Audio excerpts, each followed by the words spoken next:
Hello viewers and welcome to another edition of Regional Review. I'm your host Shaldon Johannes, a correspondent of NMH from the Erongo region. Stay tuned, we'll be right back after the break.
And then finally, we bring you the Linda Naido, the coordinator of gender-based violence programming in the SADC region of the UN Office on Drugs and Crime. And she explains what the gender mainstreaming event was about and what they hoped to achieve from it. So stay tuned. Good morning. So today we are here to actually conduct a gender mainstreaming workshop, especially focusing on institutions that are managing gender-based violence. We feel it's very important that gender mainstreaming is institutionalized in every organization. It's important for the country, but it's important for the international frameworks. And in particular, we're looking at the Agenda 2030, looking at how we achieve the Sustainable Development Goals, the 17 Sustainable Development Goals. And if we look at each one of those Sustainable Development Goals, we find that an element of equality of women needs to be vested in those particular Sustainable Development Goals. For instance, we have Sustainable Development Goal 5 that deals with, in particular and holistically, on the equality of women, on the empowerment of women. And when we look at Sustainable Development Goal 16, we look at, as a criminal justice sector, how can we include the issues of women, how can we partner to actually encourage decision making, the partnership and the leadership of women, so that ultimately we avert exploitation and violence and discrimination of women generally.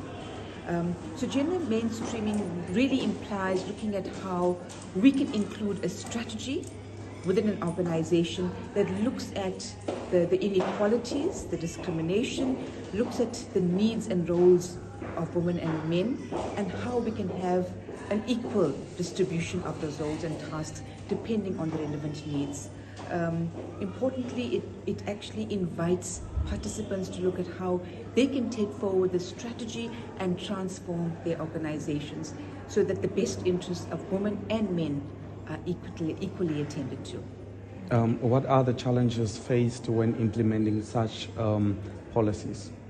Generally, we have a lot of challenges around that area because we find that women in particular are put into positions, but they're not adequately informed, they don't have knowledge, adequate knowledge about how they can make a difference. But sometimes they also think that they are there as a token, and maybe they're not equipped, but they're not also embraced in being heard about the decisions, about the leadership that they want to bring. So although they occupy positions of authority, they feel subservient in those positions, and they don't effectively manage and carry out their responsibilities. So really we need to look at how we empower and inform and increase the knowledge of women, so when they are in those particular positions, they can ensure that they really do justice to it. Thank you very much. And then now, efforts to establish Africa's first net zero village in the Daures constituency officially kicked off this month. The 4-phase project is projected to be done by 2032. The first phase happened in 2022 to 2023, involves drilling of the commercial boreholes for sourcing of water supply for the project and construction of reverse osmosis facilities to a total of 120 cubic meters. So stay tuned. Gentlemen, we are gathered here at a very special place. This very place will soon be the site of Africa's first net zero village. Net zero means the village net CO2 emissions will be zero. This is the only approach that effectively counteracts the accumulation of greenhouse gases in the atmosphere. It sounds simple to remove exactly the amount of carbon dioxide from the atmosphere as it is produced. That is going to happen in the Taurus Green Village. Other highlights include air-conditioned greenhouses, hydrogen-powered fuel cells will supply with energy. In the near future, people here will be harvesting the region's first tomatoes and carrots grown climate neutrally. For that to work, they need green hydrogen and green ammonia. Your home country has enormous potential to produce both, locally and at low cost.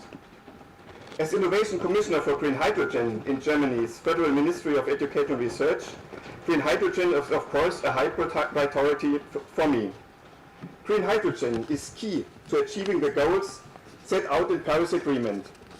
Green hydrogen makes it possible to cut global CO2 emissions in many areas such as industry, transport, energy as well as agriculture, but also in sectors in which electrification is difficult or not economical. So the hydrogen economy is paving the way to climate neutrality. But there's more.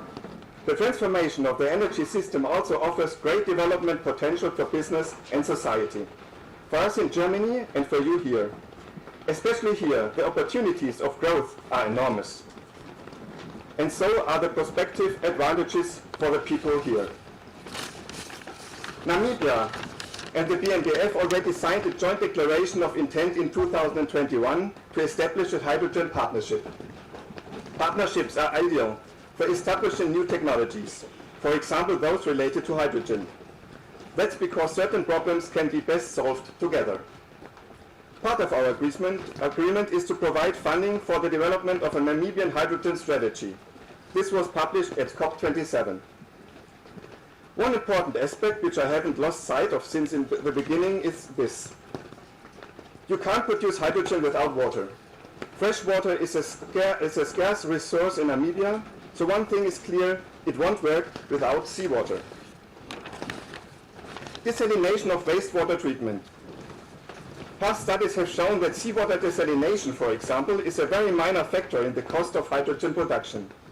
A current feasibility study is exploring possible solutions for seawater desalination, the use of industrial water and hydrogen production. Of course, those results will be shared with you, with everyone who is interested. Another part of the agreement is funding for capacity building, to provide training and continuing education for local skilled labor in Namibia. I'll say more about this later. For German-Namibian pilot projects on green hydrogen are about to be launched. Two of the projects are reducing the carbon footprint of the port of Walfish Bay, namely with a hydrogen refueling system and a hydrogen-powered tugboat. This will be first African port projects of this kind. A third project will focus on the development of the first locomotives powered by two types of fuel, diesel and hydrogen. These three projects are about to be approved. The Taurus project has already progressed one step further. It was the first of the pilot projects to be approved. The BMBF is providing funding worth over 12 million euros, most of which will be used to build the equipment here on the ground. And today marks a start. Together we are laying the foundation for the first net zero village in Africa. The main aim of the project is to achieve the sustainable production of green hydrogen using renewable sources of energy. Photovoltaic systems and wind turbines will be placed here to supply that renewable energy. Electrolyzers will be producing some 30 tons of green hydrogen per year. This locally produced hydrogen can be used together with fuel cells, for example, to provide cooling for the greenhouses I mentioned earlier. Your local University of Namibia is working together with the University of Stuttgart in Germany to advance several agricultural research projects. Taurus will demonstrate further applications for green hydrogen and ammonia. The project will also test ways to transport hydrogen and its derivatives. Together, our two countries, so Daures, want to find ways to integrate hydrogen in the transformation pathways to carbon neutrality in Namibia. Hydrogen is to provide the basis for the restructuring of industrial value-adding chains. Take a load off and tune into another episode of Brave Namibia as we take a look at both ordinary and extraordinary Namibians. Brave Namibia is broadcasted on NTV Saturdays at 6:30 p.m. and oneup2.com, as well as broadcasted on the following Facebook platforms on Wednesday at 5:30 p.m. Republican, Allgemeine Zeitung, Namibian Sun, and all Namibia Media Holdings pages. For more information, contact the Brave team at brave@synergy.com.na. Brave Namibia, for the ordinary and extraordinary Namibians.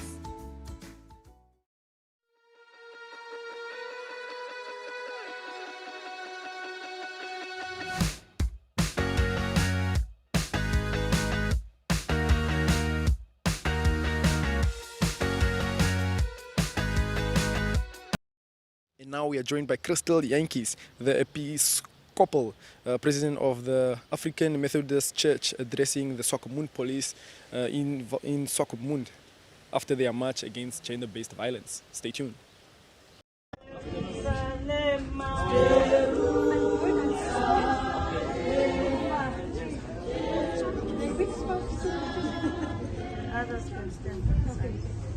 The station commander of the Swakopmund police station and his entire team as they are standing here today. We, the Women's Missionary Society of the African Methodist Episcopal Church, initiated this march for the following reasons.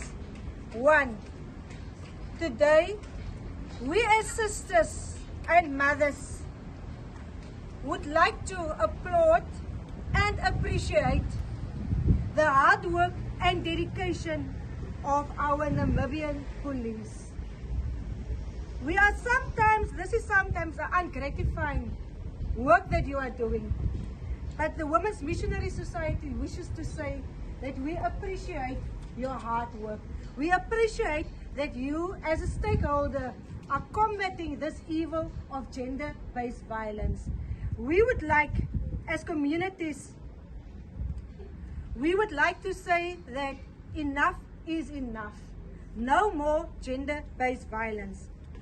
We are also here, number two, just to sensitize the community about gender-based violence. Today we have our mother memory access. We're standing here with a picture of the late 5-year-old son who was recently violently killed by the stepdad. Today we as a community and as a church, we are saying, we are standing with today. We are wearing black and orange. Black because we are mourning and we are condemning gender-based violence, and orange because we are moms demanding action. We are not satisfied by just sitting in churches, but we are here to take action. We would like to hand over,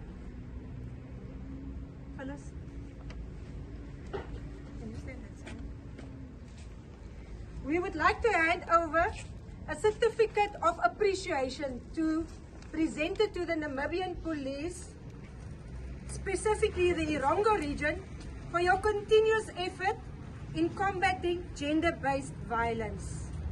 We pray and we know that you will continue to stand next to our side in fighting this evil.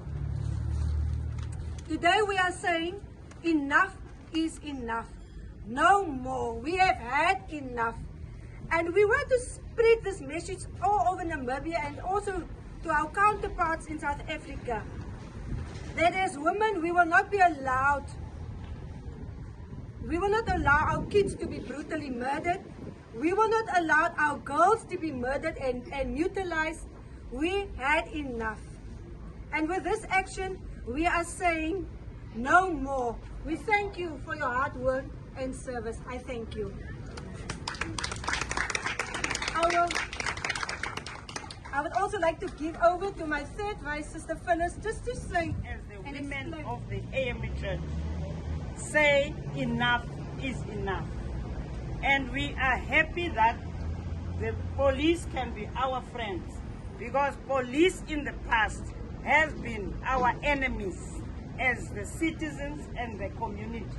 But today we are saying, Viva the spirit of Richard Allen, Viva! Viva! Viva the spirit of Sarah Allen, Viva! Viva! Viva the spirit of Charlotte Mateke, Viva! Viva! Viva the spirit of the Women's Missionary Society, Viva! Viva! Viva the spirit of the young adult members, Viva! Viva! And viva to you, the police of the Namibian Police. Viva! Amanda!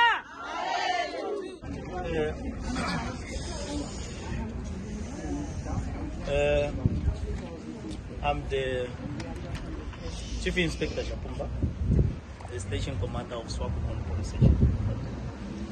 I received the letter of appreciation on behalf of our Regional Commander of the Erongo Regions, Commissioner Nicholas Pepona.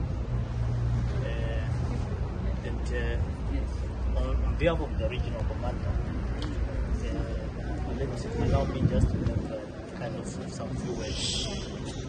On behalf of the Regional Commander of the Namibian Police, Erongo Region, let me extend my words of thanks to the Women's Missionary Society under the leadership of African Methodist Episcopal Church for recognizing and appreciating the role of the Namibian Police Force in combating the gender-based violence.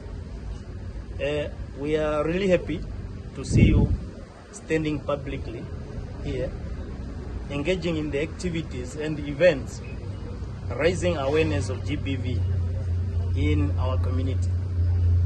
On the Namibian Police, I just want to let you know that in the Namibian Police we have strategic objectives.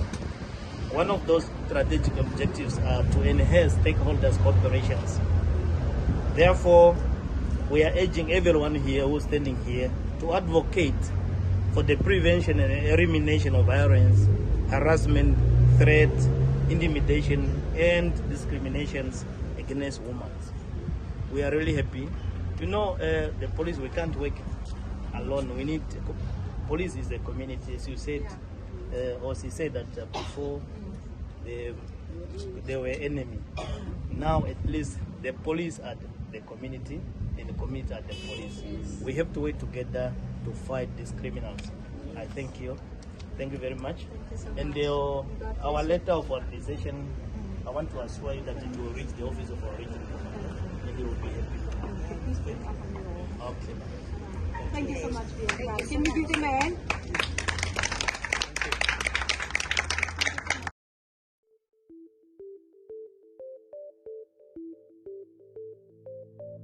NMH Ad 1 brings you news from all across Namibia.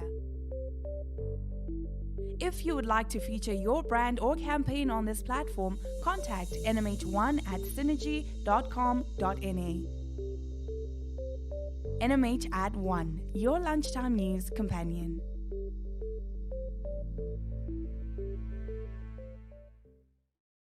And now we bring you the mayor of Swakopmund, Dina Namubes, who delivers her speech on the handover of wheelchairs, sewing machines, and agricultural equipment that was hosted by the Office of the Governor. So do stay tuned. Good morning to you all.